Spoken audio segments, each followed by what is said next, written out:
Welcome into part 3 of the Week 8 preview, where we're breaking down the last 5 matchups of Week 8. We've already gone over 10 of the 16 matchups. We got 5 more. Of course, the Thursday night we are not covering, and we're just going over some fringe starters, who you should start, who you should sit this week. And, there's no bye weeks this week, so it makes things a lot very interesting about who to start and who to sit. It's a lot easier when there's 6 teams on bye and a bunch of injuries. And this week, it's not like that in terms of the byes. So, we're going to go through the 5 matchups. Again, we approach things from a half PPR point of view.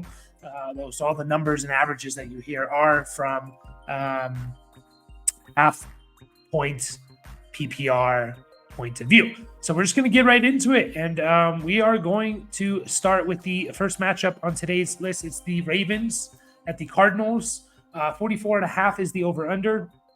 Ravens are favored by 9.5, especially after their decimation of the Lions last week. So we'll start with the Ravens, the away team. Lamar's an obvious must start. There's no question there. He's, probably my QB3 on the week, I would say. So it's definitely Lamar.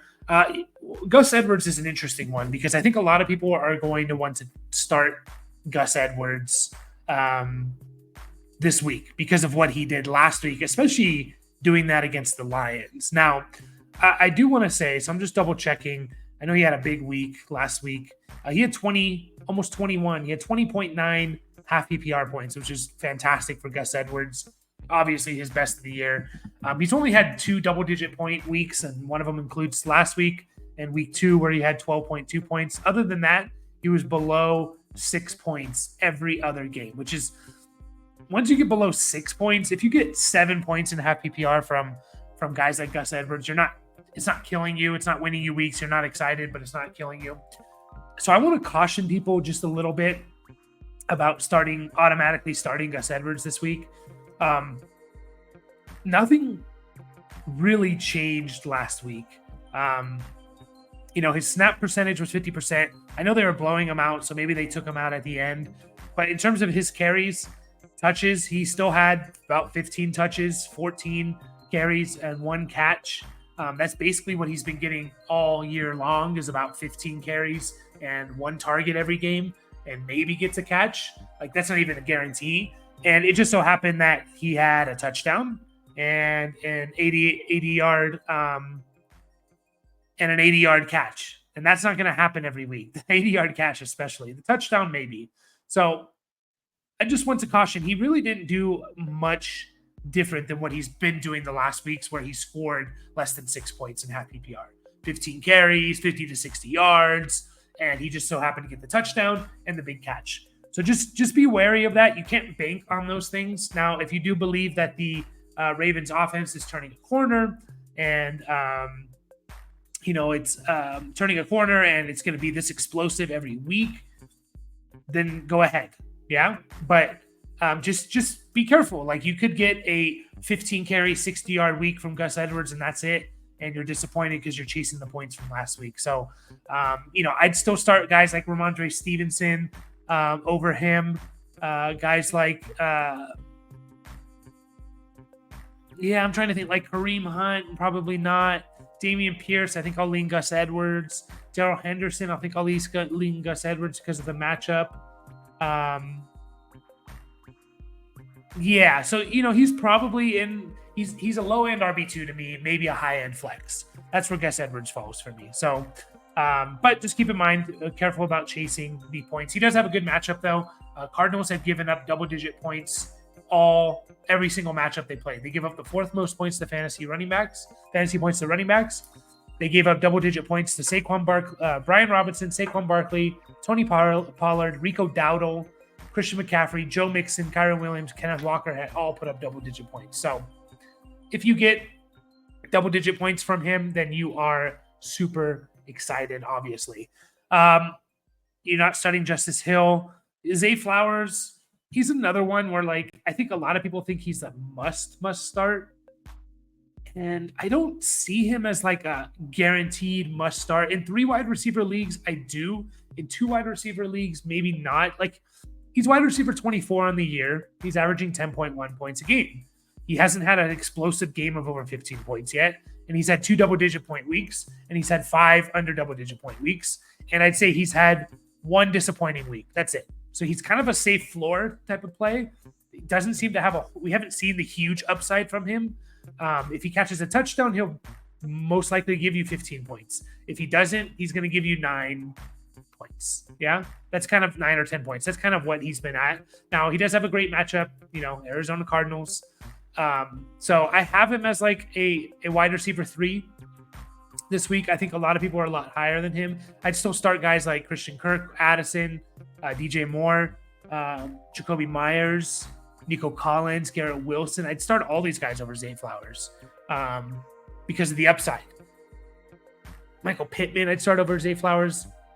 DK Metcalf, I'd start over Zay Flowers. Now, if you're talking about like Zay Flowers versus Calvin Ridley, T. Higgins, Drake London, okay, I can see going Zay Flowers because there's a safer floor. I think there's more upside with those guys, but there's a safer floor. So it kind of depends on what you need. Is your team built to where you're playing the number 1 team?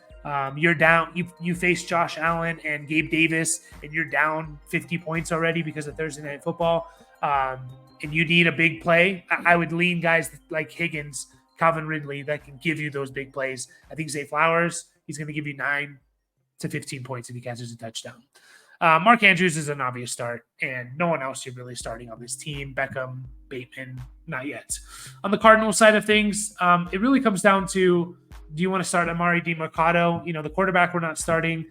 DiMercato, just double checking. Fantasy Pros is what I use in terms of just gauging my rankings versus my own.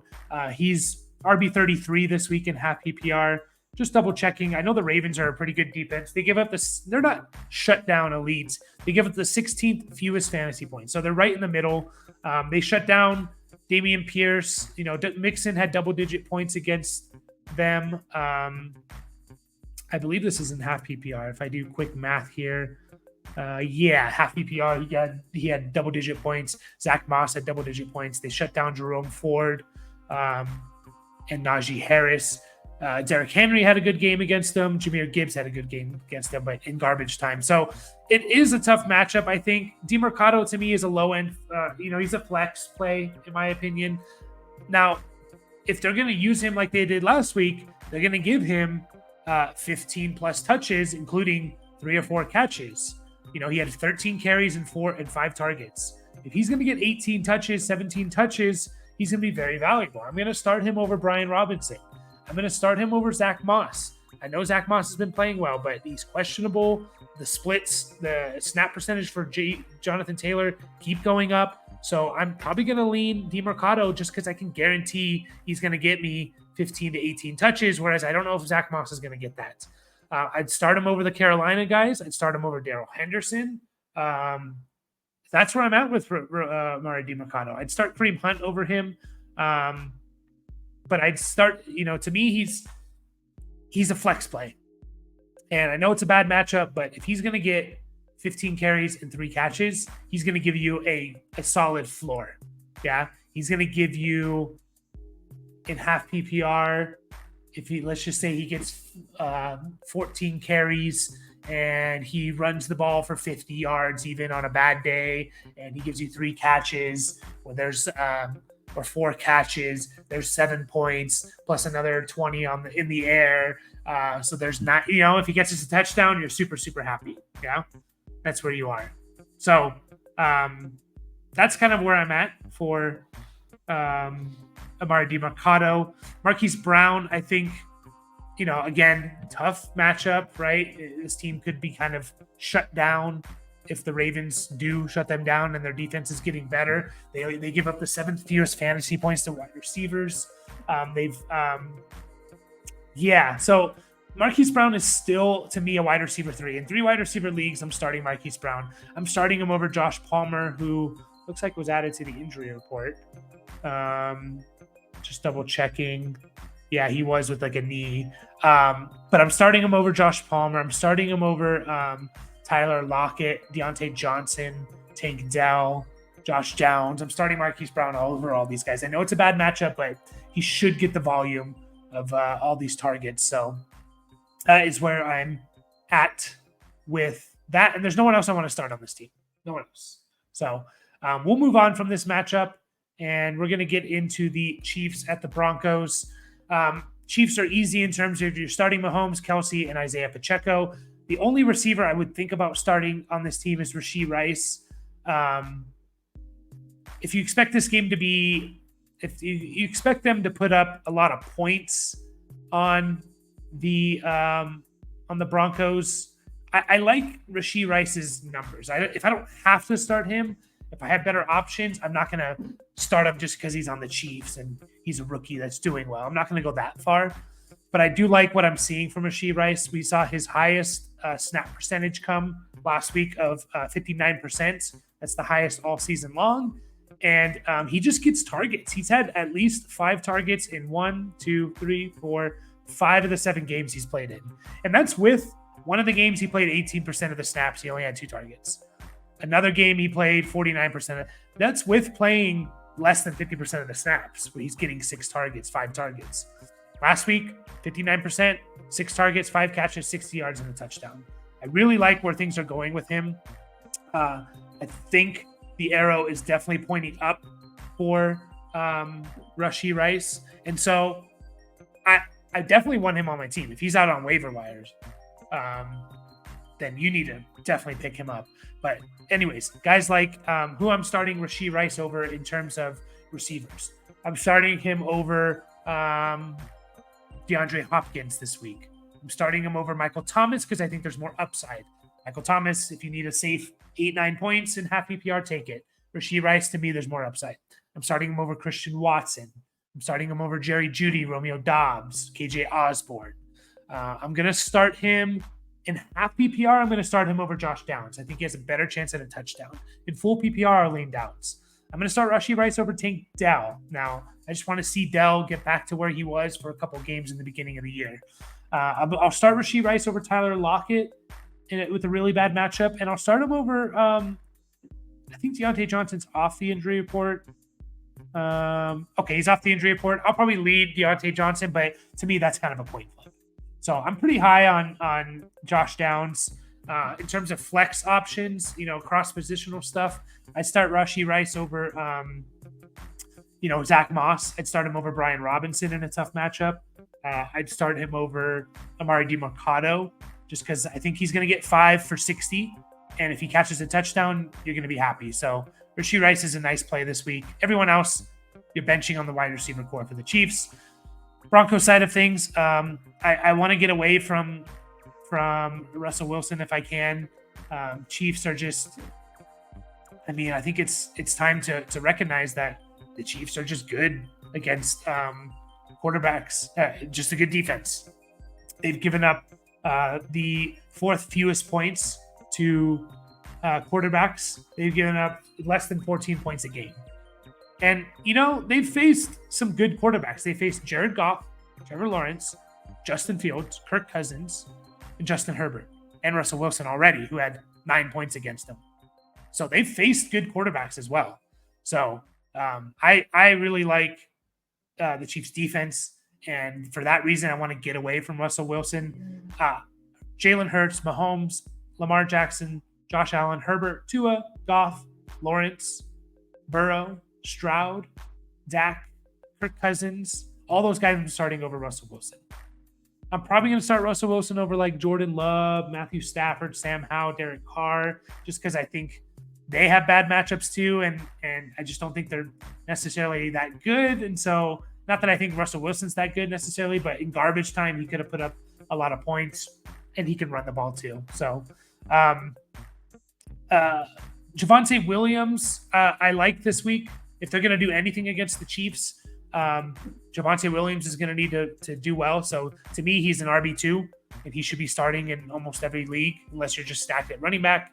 Cortland Sutton is another one who I have probably as a start, just because, again, if they're going to do anything, it's going to be through Cortland Sutton, and he gets targeted in the end zone. Now, I would start guys like Ridley over Cortland Sutton just for the upside. I'd start guys like T. Higgins and Drake London over Cortland Sutton, Terry McLaurin, Michael Pittman over Cortland Sutton. But I'm starting Cortland Sutton over guys like Josh Palmer, Marquise Brown, Deontay Johnson, Tank Dell, Rashee Rice. So That's where I'm at with Cortland Sutton, and I don't want to start anyone else on this team. I don't want to start Judy anymore, and I think he could get traded. So unfortunate, but that's just the reality of it. So we'll move on to the Bengals at the 49ers. Should be a good game here. Yeah,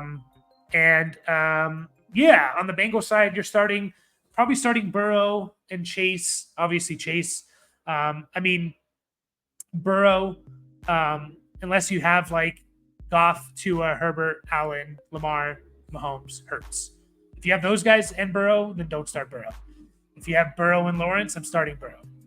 I'm starting Burrow over Stroud. I'm starting Burrow over Dak Prescott. I just think the upside of Burrow is too good. And, like this 49ers defense, I know they have they are third best against quarterbacks, but we just saw Kirk Cousins do well against them. I think Burrow can have a good game against them as well. Chase is an obvious start. T. Higgins, you're probably going to start just because the upside is there. In 3 wide receiver leagues, he's a must start. 2 wide receiver leagues, if you're deciding between like Higgins or Pittman, I'll lean Pittman. Higgins or McLaurin, I'll probably lean McLaurin, but there's more upside with Higgins. If you're deciding between like Higgins or Ridley, man, that's a really tough one. I'll probably lean Ridley just because I think they want to get him going. I really, really do. So, and I think Pittsburgh gives up a decent amount of points to wide receivers this year. So Higgins or Drake London, I'll lean Drake London for the matchup. Yeah, so he's kind of a coin flip in 2 wide receiver leagues to me with a lot of guys. Higgins or Garrett Wilson, I'm leaning Garrett Wilson. Higgins or Pickens, I'll probably lean Pickens. Yeah. So to me, he's an easy start as a wide receiver 3 in 3 wide receiver leagues. A little bit more of a question in 2 wide receiver leagues. And so those guys that I just mentioned, if you're talking about between like cross positional stuff, I'll start Higgins over like Kareem Hunt, Dameon Pierce, Chuba Hubbard, any of the Carolina guys, I'd start him over. Gus Edwards. I'll lean Higgins for the upside. I'll lean Higgins. I think their floor is very similar, and I think the upside it leans in Higgins' favor. So I'll lean Higgins there. Joe Mixon, I'm going to start given the nature of the running back position. I don't see how you can kind of get off of Joe Mixon. To me, he's a top 20 running back this year. This week, and this year, he's running back 23, and that's with a bye week. So he's actually closer to like, maybe a top 20 guy. So Mixon, I know it's perceived as a tough matchup, and it kind of is a tough matchup. They're not as shut down, the 49ers, as they were last year. We saw Kyron Williams have a big game on them just mostly through sheer volume and getting touchdowns. Kareem Hunt had almost 15 points against them. Jerome Ford and Kareem Hunt had almost 25 points combined against them. So we've seen running backs have success against them, and it's just the volume, if they can get the volume. So I'm going to start Joe Mixon, even though I don't love the matchup. And no one else on this team. On the 49ers, super easy. You're starting the main guys. I know Debo's out. You're starting Ayuk, you're starting Kittle, you're starting CMC. You're not starting Sam Darnold. Very simple. 49ers are easy. Especially with Debo out. It makes the passing options, Kittle and Ayuk, like no-brainer starts. So we'll move on to the Sunday night game, the Bears at the Chargers. Bad primetime games Sunday and Monday night. But anyways, on the Bears side of things, DJ Moore to me is still kind of a must start. Like we kind of saw the floor for him with Tyson Bagent. I always forget if it's Bagent or Bagent. I think it's Bagent. We kind of saw the floor for him, and that was still 9 targets, 8 catches, and 54 yards. If you get that while Bagent is the quarterback for this team, you're fine with it. You're absolutely fine with it. You're fine with 9.5, 10 points from DJ Moore. He should have had a touchdown that I think it wasn't the easiest catch, but he could have caught it easily. So I just think you can't go away from him if he's going to get 9 targets. And if he gets 8 for 50, you're okay with it. And if he catches the touchdown, you're super happy. So he's a must start. Deontay Foreman is a must start in my opinion, especially against this. I know Roshan's coming back, but I still think Foreman's going to get 15 plus carries. Maybe he gets less in the passing game. Maybe he doesn't start as much. But, last week, and I'm just double checking this, D'Onta Foreman, he played in 46% of the snaps. Now, I know he left for about a quarter, so he probably would have played about 60%, but it wasn't like he was playing like 90% of the snaps. He was going to play 60% or so, and maybe 65, and Darrington Evans was going to play 30, 35%. And I expect the Roshan role to go to Darrington Evans, and D'Onta Foreman is basically going to get, again, in my opinion, he's going to get 15 plus carries. Maybe he gets a catch or two, and if he falls in the end zone, you're going to be super happy. If he doesn't, unless he has a big run, you're probably not going to be as happy. So against this Chargers defense, I'm starting them.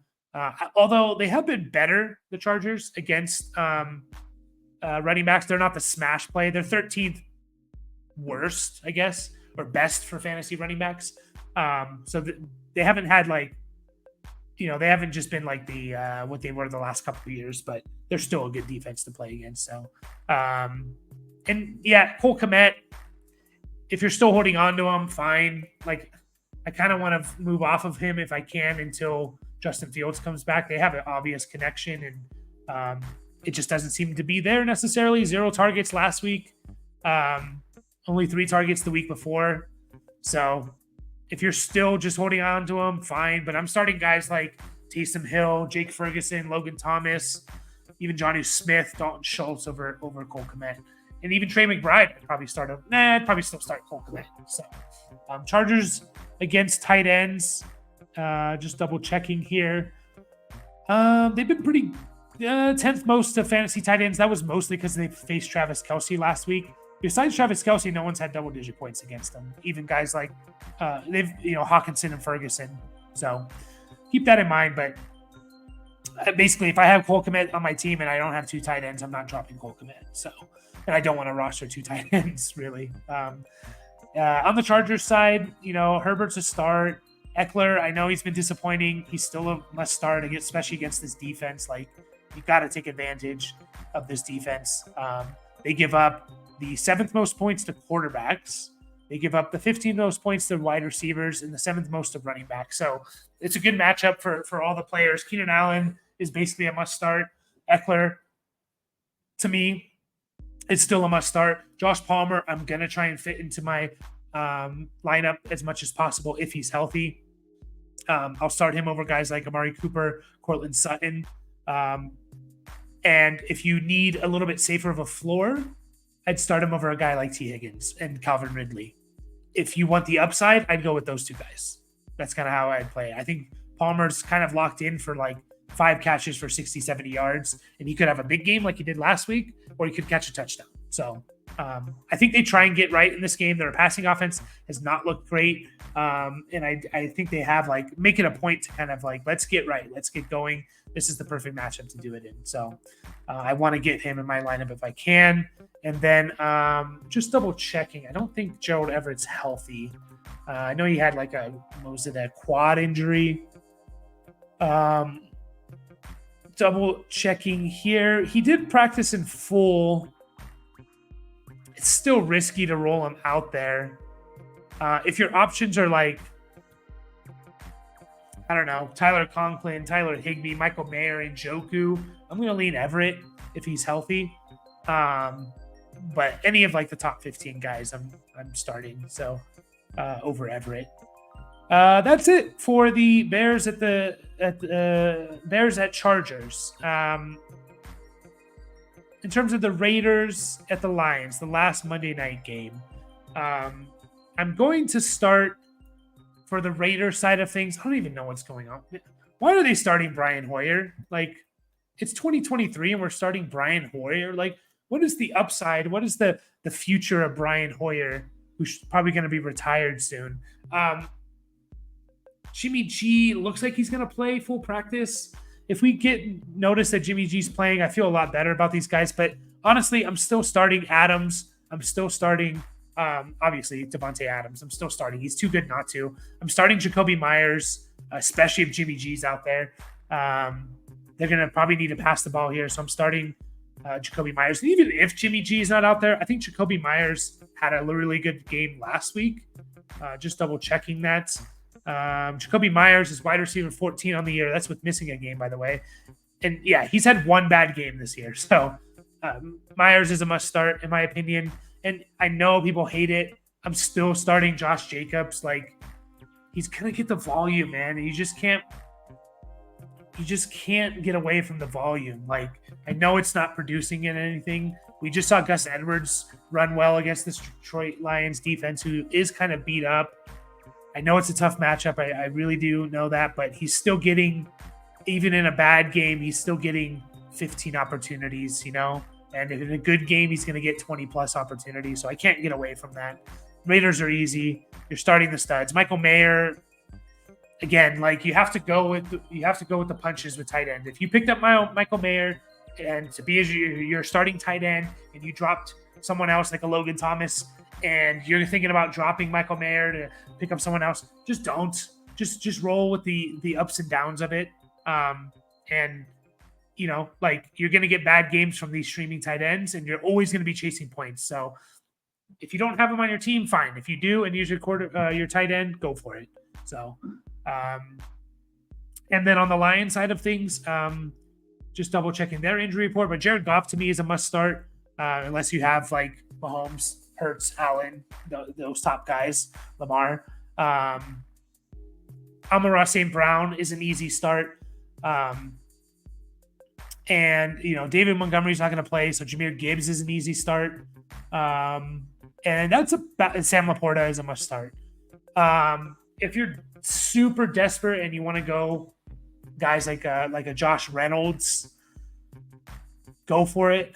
Like, he's the fact of the matter is, like, Josh Reynolds is a wide receiver 31 this year, and that's with basically missing a game, not getting a target in a game. So he's averaging 11.2 points per game in those games that, if you take out that game, he didn't get targeted even though he played.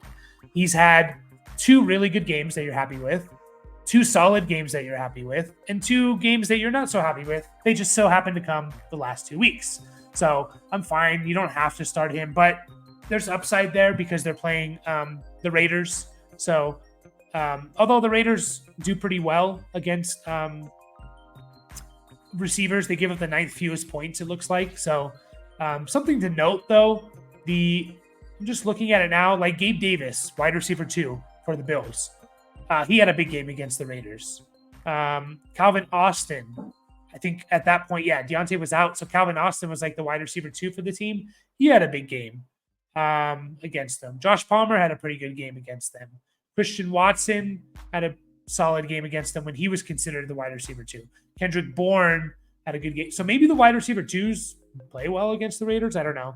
I'm not going to make a super strong case for Josh Reynolds. So that's kind of it for this matchup. Pretty easy, the Raiders and Lions. So we're going to finish up there, guys. Good luck this week. As always, like and subscribe to the channel. And we'll be back with more, the recap episode and more information for you in fantasy football. As always,